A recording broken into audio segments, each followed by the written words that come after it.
पुराने जमाने की बात है। एक गांव था जिसका नाम चेक बहादुर शाह था। वहां एक गरीब मगर मेहनती इंसान रहता था। अब्दुल न कोई जमीन न रोजगार, सिर्फ एक कच्चा मकान और दो पुराने कपड़े।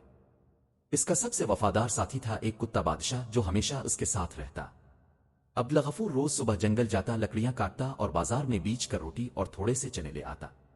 मगर उसकी बीवी सादिया बहुत तेज मिजाज, ज्यादा बोलने वाली और सब्र से खाली थी। वो हर वक्त इसे ताने देती, मेरे नसीब ही फूट गए तुझ जैसे नाकरे के साथ शादी करके।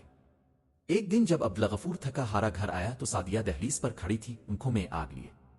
वो चीखी, निकल जा मेरे घर से, मनहूस इंसान, तेरा चेहरा भी नहीं देखना। अब्दुल सुन हो गया, बोला, सादिया मैं जाऊं कहां? ये घर ही तो है मेरे पास।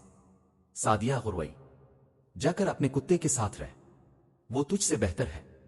अब्दुल ने एक पुराना कपड़ा, थोड़ा सा राशन और अपना दिल समेटा। बादशाह को आवाज दी और गांव से निकल पड़ा। गांव के आखिरी कोने में एक पुराना बरगद का पेड़ था। वहीं बैठ गया और आसमान की तरफ देखकर बोला, आ अल्लाह, अगर दुनिया ने ठुकरा दिया है तो अपना दर ना बंद कर। वो और बादशाह एक वीरान रास्ते पर चलते रहे, यहां तक कि एक टूटा फूटा कच्चा कमरा नजर आया। वहां पहुंचकर अब्दुल ने कुछ लकड़ियां जलाकर आग जलाई। बादशाह उसके पास बैठा रहा। वो बोला, बादशाह तो मेरा सबसे सच्चा साथी है। इसी रात नींद से पहले वो कमरे की सफाई करने लगा। अचानक इसके हाथ एक सख्त चीज से टकराए। बादशाह ने भी पंजे मारने शुरू किए। मिट्टी हटाते हटाते एक पुराना लकड़ी का संदूक निकला। ऊपर पुराना सा जंग आलूद ताला था। अब्दुल ने एक पत्थर मारा, ताला टूट गया। अंदर चमकती दौलत थी, सोने के सके, चांदी के जेवर, मोतियों वाले हार। अब्दुल कांपते हाथों से बैठ गया। बोला, आ अल्लाह, ये ख्वाब है, आ तूने मेरी फरियाद सुन ली। इसने जमीन को बोसा दिया और कहा, अल्लाह का राज सिर्फ वही जानता है। सुबह होते ही इसने संदूक दोबारा दफन कर दिया। सिर्फ थोड़े से सके लिए और चेक बहादुर शाह के बाजार की तरफ चल दिया। इसने अपना चेहरा छुपाया, एक नया मिट्टी का घड़ा, कुछ रोजमर्रा की चीजें और एक सस्ता ऊंट खरीदा। किसी को शक ना हो इसलिए वो फकीरी अंदाज में ही लूटा।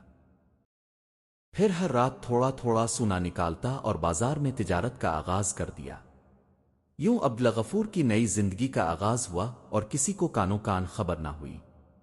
थोड़े ही दिनों में इसने बाजार के किनारे एक छोटी सी दुकान बना ली। वहां वो खजूर, तेल और दालें बेचता और लोग खिंचे चले आते। सिर्फ माल नहीं, अखलाक खरीदने।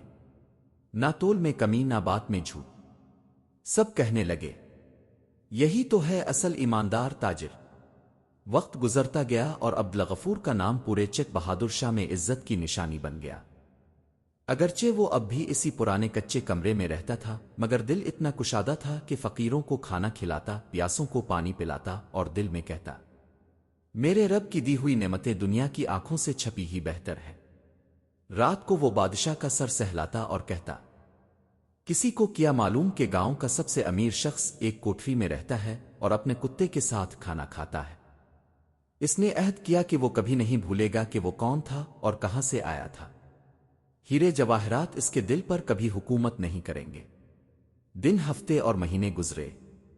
अब्दुल की ईमानदारी, शुक्रगुजारी और आजिजी के साथ नसीब बुलंदी की तरफ बढ़ता रहा। बादशाह इसका साया बन गया, बाजार हो या सफर हमेशा साथ। लोग मुतासिर हुए, कुछ हसद में जलने लगे। उन्हीं आंखों में सादिया की आंखें भी चुपचाप इसे तकती थीं। सादिया, जिसने इसे धुतकारा था, अब एक जालिम शौहर के साथ शादी कर चुकी थी। वो शौहर बदजुबान, सख्त दिल और मारने वाला था। सादिया की जिंदगी तंगी और जिल्लत में गुजरने लगी, यहां तक कि वो तलाक याफ्ता होकर वापस आ गई। एक रात वो अब्दुल के दरवाजे पर आई। आंखों में आंसू थे। आहिस्ता से बोली, सलाम हो तुम पर अब्दुल, मैं मुआफी मांगने आई हूं। अब्दुल ने खामोशी से देखा और कहा, वक्त अपना काम करता है। दिल में मुआफ करने की ताकत होती है, मगर जो टूटता है वो निशान छोड़ जाता है। आखिरकार उसने कहा, अगर रहना चाहती हो तो इस कमरे के दूसरे कोने में रहो। बेघर को छत देना मेरे रब का हुक्म है, मगर यह मत समझना कि दिल वैसा हो जाएगा जैसा कभी था। वक्त गुजरता गया। अब्दुल की इज्जत और बढ़ गई।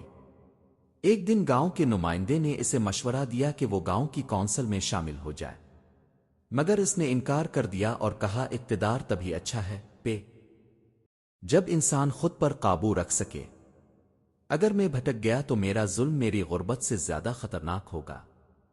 آخرکار کچھ حاسد لوگوں نے اس کے خلاف سازش کی، مگر بادشاہ کی وفاداری نے سب کو بے نقاب کر دیا۔ گاؤں والوں نے عبدالغفور کی سچائی کو تسلیم کیا اور سازشیوں کو نکال دیا۔ ایک دن سعدیہ پھر اس کے سامنے آئی۔ اس بار آنکھوں میں سچائی تھی۔ اس نے کہا، میں مال کے لیے نہیں، اس عبدالغفور کے لیے آئی ہوں جس کی قدر آج سمجھ آئی ہے۔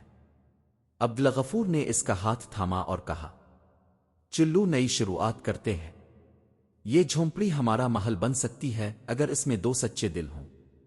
بادشاہ خوشی سے بھونکا۔ یوں کہانی مکمل ہوئی۔ جہاں خزانہ زمین میں نہیں تھا بلکہ عزت وفاداری اور محبت میں چھپا تھا۔ وفاداری ایک کتے نے سکھائی اور عزت ایک غریب نے کمائی۔